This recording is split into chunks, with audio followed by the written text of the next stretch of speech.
You decided to not build the feature yourself, but rather use a service. Great! This is all so much easier now. But what if the service is going to increase the prices, change the terms, or even shut down?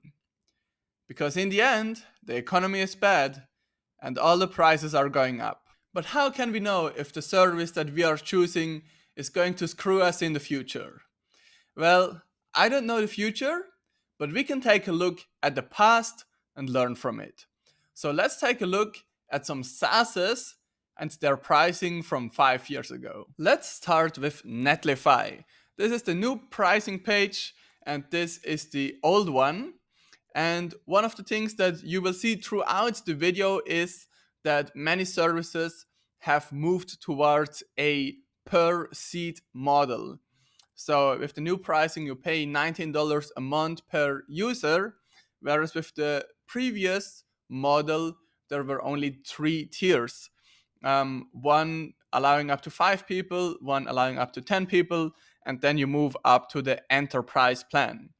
Now, I like the new model better actually, because it doesn't make that much sense to me that if you go from 5 to 6 users, that then the cost is going to quintuple. But the biggest stab in the back is what you pay for build minutes and bandwidth. With the old model, I do not see any pricing for it, so I assume it was for free.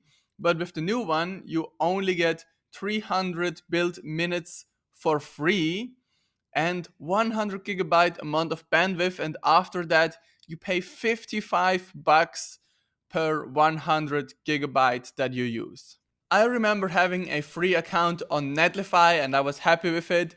And then at some point I got an email, hey, you need to start adding a credit card to it. Otherwise, we are going to disable builds for your website. And then every few days, it would charge me $7 for the build minutes. So that definitely felt like a betrayal to me. And I moved this site to Vercel afterwards. As far as I know, there was also no grandfathering, so you had to swallow this change. Let's now move on to Vercel then, which was formerly called Site, and this was their pricing page today, 5 years ago. They had 4 different plans with an on-demand pay-per-usage component. The new pricing page is much more streamlined, which is a good thing. And I'm actually happy with the new pricing model, and I am a happy customer who thinks it is a good value. One thing that I noticed though is the bandwidth included, which now is 1 terabyte. Previously, it was less, but let's think about what if we scale. Previously, it was 10 cent per gigabyte, and the new one is $40 per 100 gigabyte. So if we do some quick maths, that is a 4x increase if you use a lot of bandwidth. I'm sure some people were pretty unhappy with that, although I am not sure if there was some grandfathering. What's also pretty funny is that this pricing page mentions the amount of instances that you get. Well, Vercel was not always a serverless company, and you could deploy, for example, Docker images, and now they don't support that anymore. Think of it what you will. I think serverless is the future, so probably the right bold move to not support this anymore. But if you had some Docker images hosted on there, you would just lose them, and this is also something that can happen. Let's now take a look at Imgigs. It's a service similar to Cloudinary that can, for example, resize your images. Very handy. I am happy with it. The previous pricing was $3 for 1,000 images plus 8 cents per gigabyte of bandwidth. This is the plan that I signed up for. And the new plan is I would fall into this one, $75 per month, and that would include 5,000 origin images, but includes the bandwidth. Let's do some math based on my usage. My usage is 4,189 origin images and 1.41 gigabyte of bandwidth. Now, to their credit, they have automatically migrated me to the legacy transition plan. What is the legacy transition plan? I pay $25 a month and get 6,000 images included. Okay, that's not too bad. I can swallow this tiny increase of 40%. Now, while I have about 4,000 images right now, let's say I want to add a few more and exceed the 6,000 that I am allowed to have. Doesn't seem that much of a stretch. I would have to upgrade to the $300 per month plan and I would be completely bamboozled. Let's now take a look at SendGrid, very useful for sending email.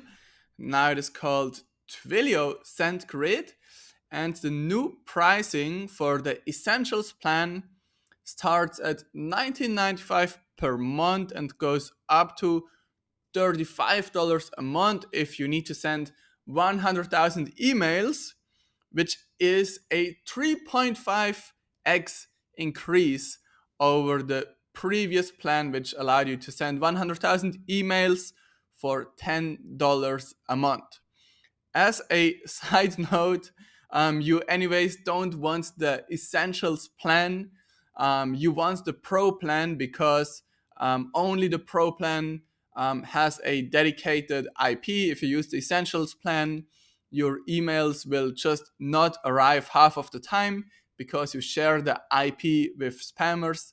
So you want the pro plan, which has only increased a little bit, $10 per month over the past 5 years, or you just want to use Postmark, which has much better deliverability even on lower tiers.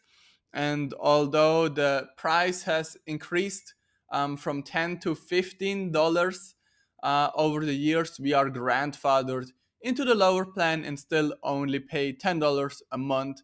Great service. I am now looking at a 10-year-old pricing page from Datadog. This sparked my curiosity because apparently they bill Coinbase $65 million a year.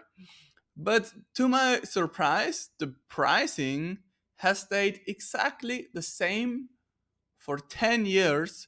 And actually, it seems like the retention period has even increased. So you get more for your money.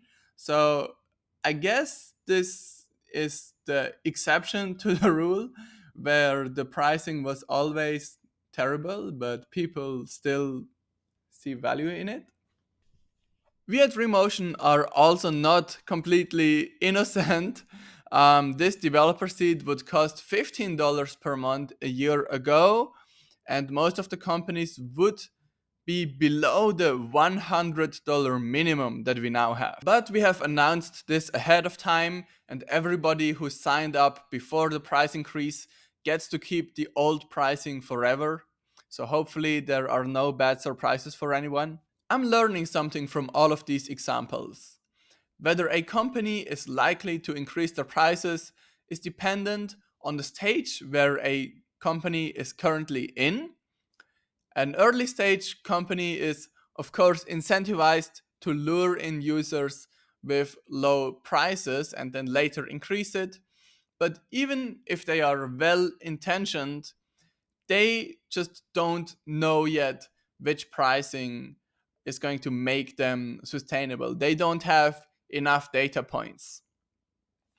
As a company gets older, they will slowly figure this out and the pricing will also stabilize. My recommendation to you is that you buy services from companies that are preferably well established, have a large customer base, and are already sustainable. That minimizes the risk of a hefty price increase by a lot. Now I want to hear from you. Have you been bitten by price checking, discontinuations, company shutdowns? Have you been building on the Twitter or Reddit API? That would be terrible, I am sorry. Tell me your best stories in the comments and let off some steam.